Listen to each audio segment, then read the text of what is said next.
backcourt for LA Trade Tech, but it has been the backcourt of San Joaquin Delta, Rabina and Demps, that have really delivered for the Mustangs in this matchup, and I think that's told a lot of the story.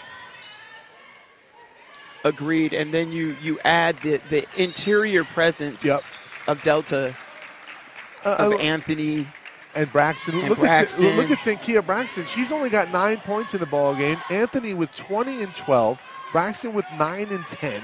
Yep. And you bring up Trina Rathjen off of the bench. She's got 14 and 8. Yeah, Demps and Rabina combined for 27 points and 11 assists in the backcourt. And what a job they have done against the pressure of Trade Tech. And what can you say? They really, after that initial run, they've really dominated this game en route to the 14-point lead with 3:39 and counting to go. And Weary having an off night, and her team's up by 14 with 3:30 to go. Rabina, checked by McKinney. Watkins circles into the lane, offensive foul. Good job stepping in by Tate. That was Sadler. Excuse me. Taking the charge, and that's Deonshane Sadler, and she's been a regular player, but again, very, very short minutes tonight, and not always privy to all of the decisions made on the sideline, but didn't see a lot of Sadler tonight, though you wonder, Michael, in the great white, in the white men can't jump vernacular, you wonder if they could have brought Bernard King in here. Might not have mattered. Bring Bernard King up in here. We hit 2 and we out. That's where I was going, and I feel like, it's might have needed Bernard King tonight against this Mustang team, the way that they play with 3:01, a foul in the backcourt. One of the things that's been really impressive about Delta is the times when the pressure is really, really tough in the half court, and they get stuck and they pick it up and there's nowhere to go. They don't panic and just throw. It's backdoor cut, and eventually somebody's open. Just really nice poise today. And Braxton, who's had a quiet second half but has delivered another strong performance here in the postseason. 9 points to go with 11 rebounds. One more free throw coming. And she's been a double-double machine in the postseason. And if she can make one more free throw here, she'll add another one. I think the more relevant reference you could have made, you could have brought Cheryl Miller up in here. It wouldn't have mattered. I'm sure it would have mattered had you brought Cheryl Miller into the fray. Maybe a little bit.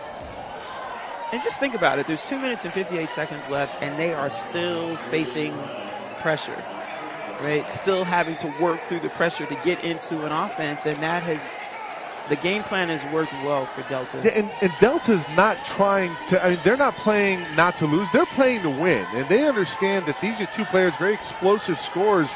There's under 3 minutes to go, and they're up 15, but it's not over. McKinney will try for a three, around and out. Givens on the offensive glass, lays it up and in. So Givens rebound and putback.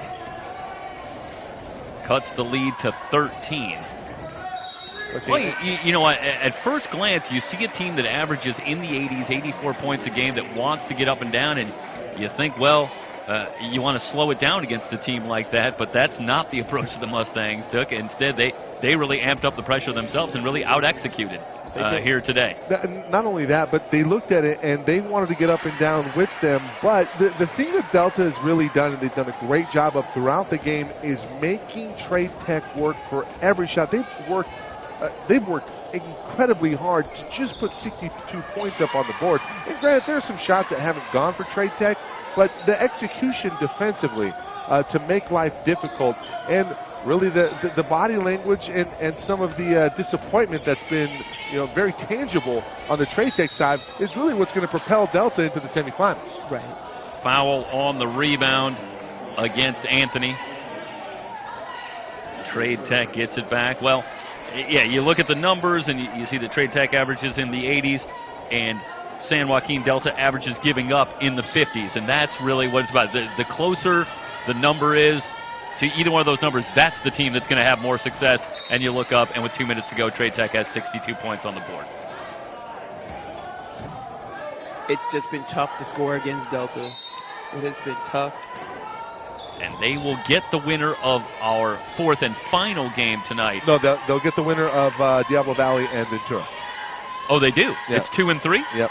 Interesting. Okay, that's different than the men. So, want to correct that. They will get the winner of the next game. And the winner of our final game, Moore Park. As that one is rejected by Braxton and sent back. Moore Park and College of the Sequoias then gets the winner of our first game today. That's correct. And that was Merced Merced. awaits. Okay. Moore Park and College of the Sequoias. Three-pointer for Gibbons. She is having a huge fourth quarter, but Trade Tech has really not been able to cut into the deficit at all. Got 22. 12 points in the fourth quarter. Loose ball. Braxton's got it. The putback pushes it back out to 13-78-65.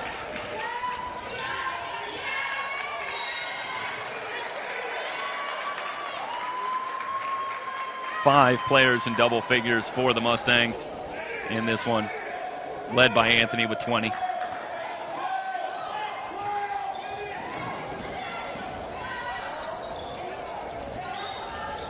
Coming up, it'll be Ventura taking on Diablo Valley, the top seed in the north, and the Pirates playing at home, the 4 seed, in the south. In the bracket, Anthony will try for 3, rimming no.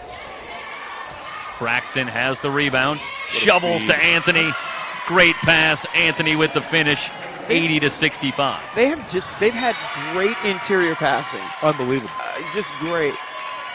That's good feel, and it's not quick passing, and that takes experience, and obviously that's got to be something that they practice, because a lot of times in traffic you'll speed up a pass and the touch won't necessarily be there.